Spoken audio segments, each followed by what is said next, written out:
बड़ी शालीनता से राज्यसभा में मेरी बात सुनी और आखिर में जो मैंने ये कहा कि सदन मौन धारण करके उनको श्रद्धांजलि दे, उसमें भी सब शामिल हुए। तो मुझे लगा कि लोकसभा में भी ऐसा ही होगा और मैं तुरंत वहां से स्पीकर साहिबा के यहाँ पहुंची और उन्होंने ये कहा कि राज्यसभा में ये हुआ है। उन्होंने थोड़ी सी कार्रवाई देखी भी थी, तो आप भी जो लोग वेल में आ रहे हैं, हंगामा कर रहे हैं, कार्यवाही को बाधित कर रहे हैं, लेकिन आज हंगामे का नेतृत्व किया कांग्रेस ने और वहां भी ज्योतिरादित्य सिंधिया जी ने स्वयं नेतृत्व संभाला। अगर आप वो कार्रवाई देख रहे थे तो देखा होगा कितनी बार स्पीकर साहिबा ने इस शब्द का इस्तेमाल किया, क्या संवेदनशीलता समाप्त हो गई है, क्या संवेदनहीनता यहाँ तक आ गई है, क्यों राजनीति कर रहे हो? और वो बार बार ज्योतिरादित्य जी की तरफ संकेत करके कहती थी आप हो रहा है। उसमें एक दिन भी कांग्रेस खड़ी नहीं हुई, एक दिन भी शोर शराबे में शामिल नहीं हुई। वो ये भूमिका लिए हुए हैं कि हाँ हम तो अविश्वास प्रस्ताव पर चर्चा चाहते हैं। तो आज कौन सी ऐसी बात थी कि इतने संजीदा विषय पर जब मैं पूरे देश को बताना चाहती थी,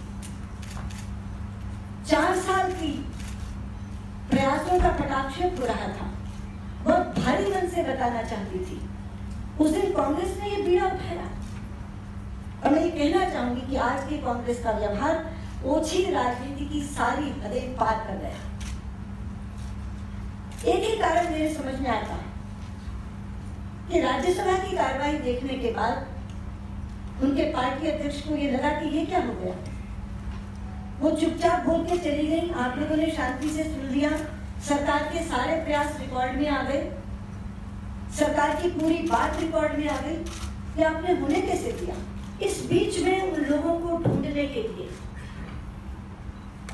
हर संभव प्रयास, संभव मैं मॉडेस्टी से करें, वरना कह सकती हूँ जो भी ढूंढने के लिए सोचा जा सकता है सरकार ने वो सोचा, जो किया जा सकता है सरकार ने वो किया। और प्रधानमंत्री जी समेत हम तीनों इसमें लगे। मैं उन तमाम बायलैटरल मीटिंग्स की साक्षी हूं कि जिन देशों से हमारे 39 लोगों को ढूंढने में मदद मिल सकती थी, हर उस बायलैटरल मीटिंग में उस देश के साथ द्विपक्षीय वार्ता में प्रधानमंत्री जी ने इस मुद्दे को उठाया और बहुत वेदना के साथ उठाया। मैंने स्वयं उन तमाम देशों के विदेश मंत्रियों से उसी दिन फोन पर बात की, उसके बाद मिलकर बात की और टर्की जैसे देश में तो इन कॉग्निटो में स्वयं गई कि अगर कोई भी चीज आप हमें बता सकते हैं, कोई सुराग दे सकते हैं तो प्लीज दीजिए, क्योंकि एक जिम्मेदार सरकार के लिए उसका कर्तव्य है, उसका धर्म है कि बिना सबूत के किसी को मृत घोषित वो नहीं करती है। कुछ सरकारें जो शायद missing to be believed to be killed में विश्वास करती हैं कि अगर खोए हुए हो तो मारे हुए समझे जाओगे। ये सरकार ऐसी नहीं है जो missing believed to be killed में विश्वास करती हो। घोषित नहीं करूंगी, उनकी फाइल बंद नहीं करूंगी। हाँ, जिस दिन सबूत आ गया उस दिन 24 घंटे की भी देरी नहीं लगाऊंगी, आके कबूल कर लूंगी कि वो मारे गए। मित्रों, कुछ प्रश्न उठाए हैं हमारे उन लोगों के परिवारजन ने, मैं उनका सबका सिलसिलेवार उत्तर देना चाहूंगी। पहला सवाल उन्होंने उठाया है कि हमने परिवार वालों को पहले क्यों नहीं बताया और संसद को क्यों बताया। आप सब जानते हैं कि संसदीय परंपरा का तकाजा है कि संसद के सत्र के चलते हुए अगर कोई भी महत्वपूर्ण घटना घटती है तो सबसे पहले संसद को विश्वास में लिया जाता है, बाकी लोगों को बाद में बताया जाता है। और इस केस में तो मेरा संसद में दिया गया वचन है, जिसको मैंने राज्यसभा में दोहराया, जहां मैंने कहा था 27 जुलाई 2017 को कहा था कि जिस दिन सबूत मिल गया और पक्का सबूत मिल गया उस दिन अगर संसद का सत्र चल रहा होगा तो कार्यवाही रुकवा कर संसद में आकर बताऊंगी, और अगर संसद का सत्र नहीं चल रहा होगा तो ट्विटर पर सारे देश को जानकारी दूंगी।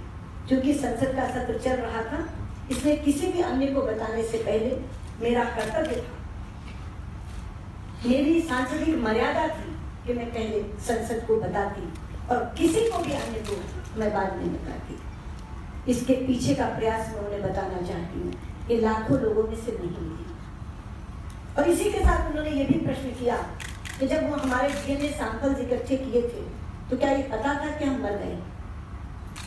पहली बात तो मैं बता दूं कि मोहसिन की मुक्ति से पहले हम ज्यादा प्रयास ये जिंदा है या नहीं इसका कर रहे थे, लेकिन मोहसिन की मुक्ति के बाद जब 20-25 दिन तक किसी भी व्यक्ति का कोई फोन नहीं आया तो हमें ये लगने लगा कि मृतक शरीरों में भी ढूंढा जाना चाहिए।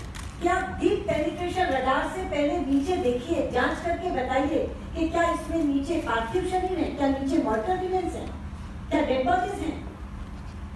तो सबसे पहला काम उस माउंट को, उस टीले को देखने के बाद हमने डीपीआर से जांच करवाने का था और डीपीआर से उन्होंने बताया कि हाँ नीचे डेड बॉडीज हैं।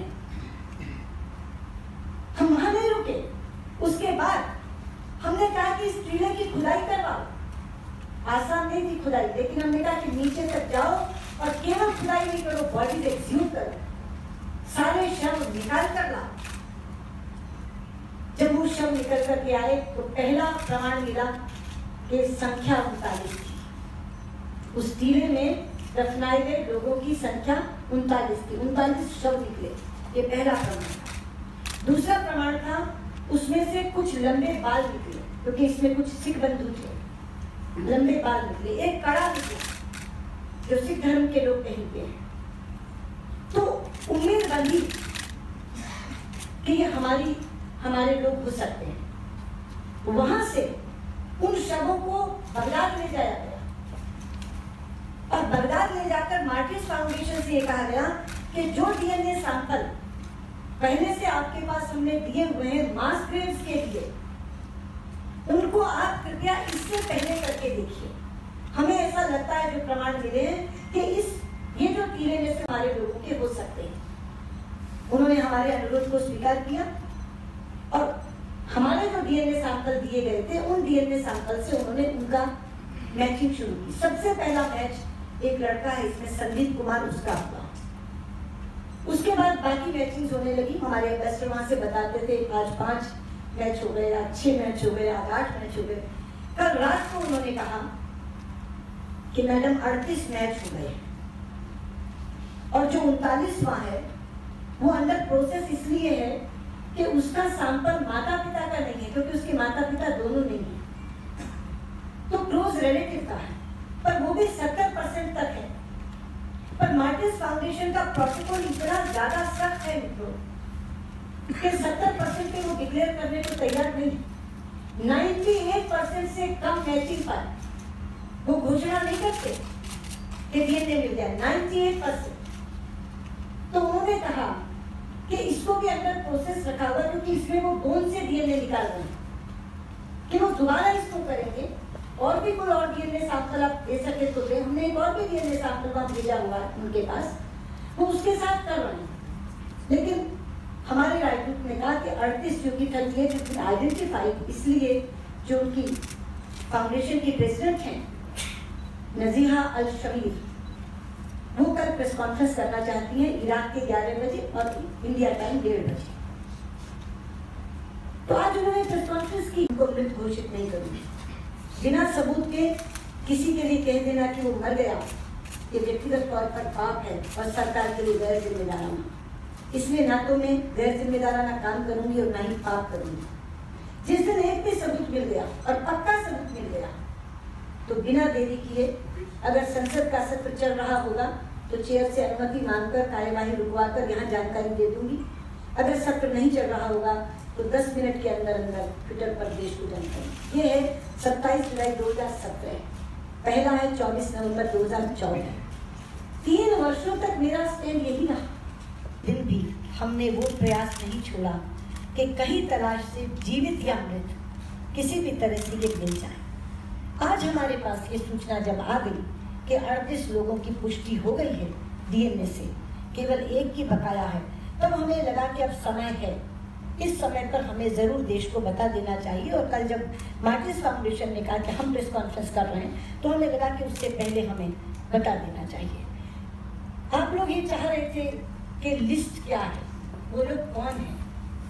ये लिस्ट है मेरे पास, किन राज्यों के हैं ये भी बता देती हूँ। और मैं J6P से कहूँगी इस प्रेस कॉन्फ्रेंस के बाद इस लिस्ट को MBA की वेबसाइट पर डाल दीजिए। राज्यों का सवाल है। 27 लोग इसमें से पंजाब के हैं, 4 लोग हिमाचल के, 6 लोग बिहार के हैं और 2 वेस्ट बंगाल के। और जिस व्यक्ति की शिनाख्त अभी नहीं हो सकी उसका नाम है राजू यादव, वो बिहार का है। तो यानी पंजाब के 27 के 27, हिमाचल के 4 में से 4, पश्चिम बंगाल के 2 में से 2 और बिहार के 6 में से 5। इन 38 लोगों की पहचान हो चुकी है। एक बिहार का लड़का राजू यादव, उसकी पहचान अभी बाकी है। अब हमने तय किया है कि जल्दी से जल्दी इन शवों को हम यहाँ वापस लाएंगे। मैंने अभी जब ये प्रेस कॉन्फ्रेंस खत्म हुई मार्टिस फाउंडेशन की, तो अपने राजदूत से बात की है कि जो औपचारिकताएं बॉडीज को यहाँ लाने के लिए हैं उनको तुम जल्दी से जल्दी पूरी करवाओ, कॉफिन्स तुरंत तैयार करवाओ। और जैसे ही हमें ये खबर आ जाएगी कि कॉफिन्स बन गए, औपचारिकता पूरी हो गई, उसी समय हम लोग तय करेंगे, क्योंकि हमने पहले से जहाज के बारे में तय कर रखा है।